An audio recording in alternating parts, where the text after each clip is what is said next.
चमकणारे कॅमेरे, मोठमोठे कलाकार आणि पडद्यावरचं झगमगणारं ग्लॅमर.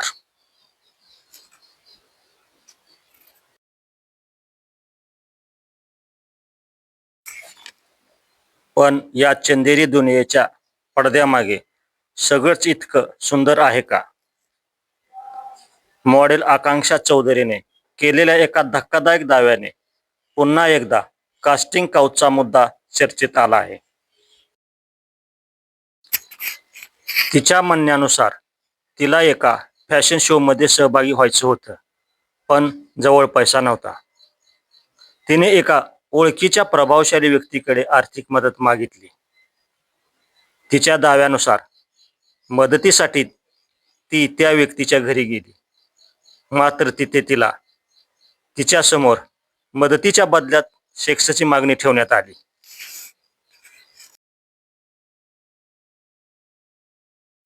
अर्थातच आकांक्षाने त्या मागणीला विरोध केला. असा अनुभव तिने लॉकअप या शोमध्ये सांगितला. तिचं हे वक्तव्य ऐकून शोमध्ये उपस्थित फराह खान आणि रितेश देशमुख यांनाही धक्का बसल्याचं सांगितलं जातंय.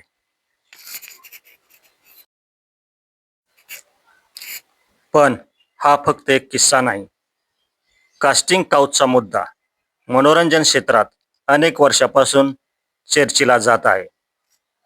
मोठी स्वप्न घेऊन मुंबईत येणारे अनेक नवोदित कलाकार, ऑडिशनच्या रांगा, काम मिळवण्यासाठीची धडपड आणि त्याच वेळी प्रसिद्धी आणि संधीच्या नावाखाली होणाऱ्या गैरफायद्यांच्या तक्रारी, यामुळे या चमकदार दुनियेची दुसरी बाजूही समोर येते. काही दिवसापूर्वी मनोरंजन क्षेत्रातीलच एका अभिनेत्रीला वेश्या व्यवसायाशी संबंधित प्रकरणात अटक झाल्याची बातमीही चर्चेत आली होती. ह्या घटनामुळे पुन्हा एकदा प्रश्न निर्माण होतो की पडद्यावरची व्यक्ती आणि पडद्यामागचं तिचं आयुष्य या दोन वेगळ्या गोष्टी असू शकतात का? नक्कीच.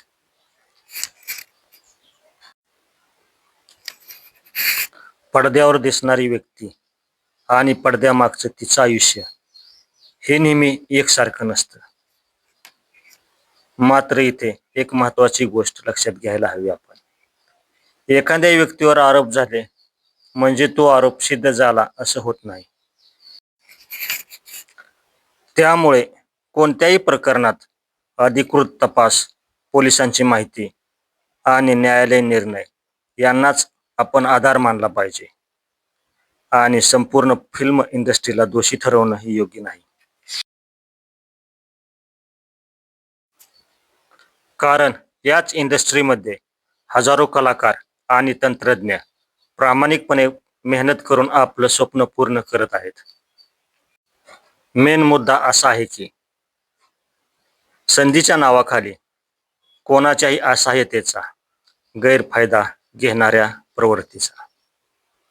आज सोशल मीडियावर आपल्याला कलाकाराचं ग्लॅमरस आयुष्य दिसतं, पण त्या एका फोटोच्या मागे किती संघर्ष आहे, किती नकार आहेत आणि किती न बोललेले अनुभव देखील आहेत, हे फार कमी लोकांना माहीत असतं. म्हणूनच चमकत्या पडद्याकडे पाहताना त्यामागचं वास्तव समजून घेणं खरंच गरजेचं आहे.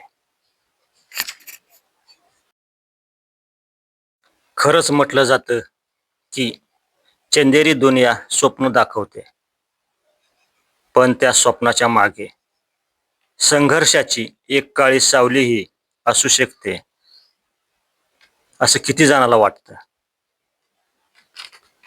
मनोरंजन क्षेत्रात नवोदित कलाकारांच्या सुरक्षेसाठी आणखी कठोर नियम असायला हवेत का? तुमचं मत कमेंटमध्ये नक्की सांगा. व्हिडिओ आवडला असेल तर लाईक, शेअर आणि सबस्क्राईब करा. पुन्हा भेटूया एक नव्या आणि धक्कादायक विषयासोबत. धन्यवाद.